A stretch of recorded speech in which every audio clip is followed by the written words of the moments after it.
സർവശക്തനായ ദൈവത്തിൻ്റെ അതിപരിശുദ്ധ നാമം അതിയായി മഹത്വപ്പെടുമാറാകട്ടെ. നിങ്ങൾ ശ്രവിക്കുന്നത് ജീസസ് വോയിസ് മെസ്സേജ്. എല്ലാ ശ്രോതാക്കൾക്കും കർത്താവായ യേശുക്രിസ്തു നാമത്തിൽ സ്വാഗതം.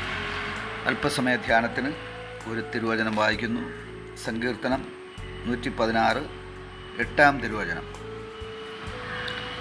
നീ എൻ്റെ പ്രാണനെ മരണത്തിൽ നിന്നും, എൻ്റെ കണ്ണിനെ കണ്ണുനീരിൽ നിന്നും, എൻ്റെ കാലിനെ വീഴ്ചയിൽ നിന്നും രക്ഷിച്ചിരിക്കുന്നു. കർത്താവിൽ പ്രിയരെ,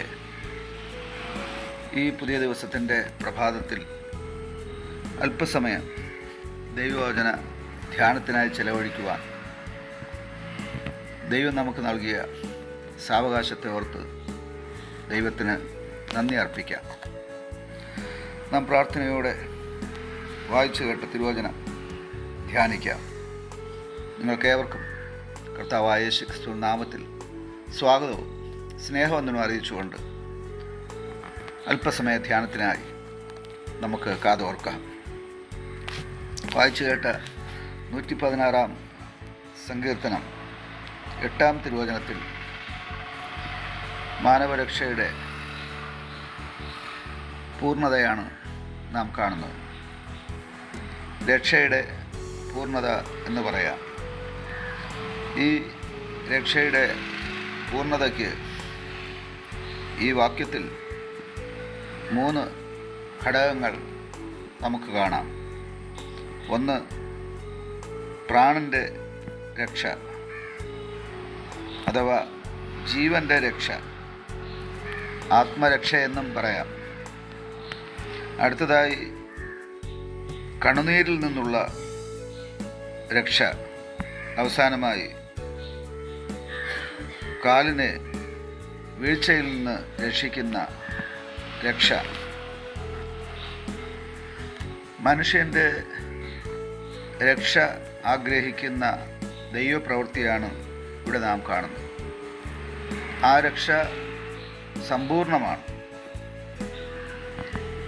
ദൈവികമായിട്ടുള്ള രക്ഷയുടെ പൂർണ്ണതയാണ് ഇവിടെ നാം കാണുന്നത്.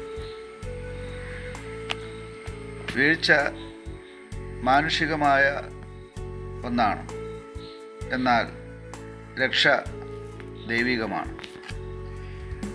പല വീഴ്ചകളിൽ നശിച്ചു പോകുന്നവരുണ്ട്, മരണപ്പെടുന്നവരുണ്ട്. എന്നാൽ ചില വീഴ്ചകൾ അപകടകരവുമല്ല. വീഴ്ചകൾ സ്വാഭാവികമെങ്കിലും വീഴ്ചയിൽ നിന്ന് നമ്മെ കാക്കുന്നതും കരുതുന്നതും രക്ഷിക്കുന്നതും സർവശക്തനായ ദൈവമാണ്. വീഴുന്നവരെ താങ്ങുന്ന ദൈവമെന്നാണ് മറ്റൊരു വേദഭാഗത്തിൽ യഹോവയായ ദൈവത്തെക്കുറിച്ച് അഥവാ കർത്താവായ യേശുവിനെക്കുറിച്ച് രേഖപ്പെടുത്തിയിരിക്കുന്നത്. നമ്മെ രക്ഷിക്കുന്ന രക്ഷയുടെ പൂർണ്ണത കരസ്ഥമാക്കുവാൻ നമ്മുടെ പ്രാണരക്ഷയ്ക്കായി, നമ്മുടെ ആത്മരക്ഷയ്ക്കായി നാം ചെയ്യേണ്ടത് ആ ദൈവിക രക്ഷ പ്രാപിക്കുക എന്നുള്ളതാണ്. ആ ദൈവിക രക്ഷ സ്വർഗത്തിലെ ദൈവം ഈ ഭൂമിയിലേക്ക് അയച്ച രക്ഷകനിൽ നിക്ഷിപ്തമാണ്. അഥവാ കർത്താവായ യേശുക്രിസ്തുവിൻ്റെ നാമത്തിലാണ് ആ രക്ഷ അടിസ്ഥാനപ്പെട്ടിരിക്കുന്നത്. ഏതൊരു മനുഷ്യനും ആ യേശു കർത്താവിൻ്റെ നാമത്തിൽ വിശ്വാസമർപ്പിച്ച് ആ ദൈവപുത്രനെ ഹൃദയത്തിലേക്ക് സ്വീകരിക്കുമ്പോൾ ആ മനുഷ്യൻ രക്ഷയുടെ ആനന്ദം അനുഭവിക്കുവാൻ ആരംഭിക്കുന്നു.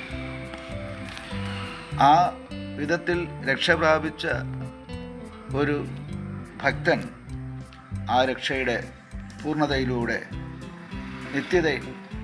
നിത്യജീവൻ്റെ ആ രക്ഷയുടെ അനുഭവത്തിലേക്ക് പ്രവേശിക്കുകയും ചെയ്യുന്നു. ഇത് ഒരു ആത്മീയ സത്യമാണ്. ഈ രക്ഷയുടെ പൂർണ്ണതയിലേക്ക് വളരുവാൻ നമുക്ക് നമ്മെ സമർപ്പിക്കാം. ഈ ഭൂമിയിലെ നമ്മുടെ വാസം താൽക്കാലികമാണ്. അന്യരും പരദേശികളുമാണ് മർത്യൻ ഭൂമിയിൽ. ഒരു നിത്യത ദൈവം മനുഷ്യനായി ഒരുക്കിയിരിക്കുന്നു.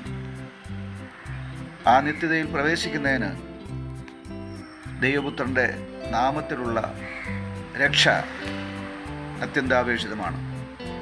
അത് കരസ്ഥമാക്കുവാൻ നമുക്ക് നമ്മെ സമർപ്പിക്കാം. ഈ തിരുവചനങ്ങളാൽ സർവശക്തനായ ദൈവം നിങ്ങളെ സമൃദ്ധിയായി അനുഗ്രഹിക്കുമാറാകട്ടെ.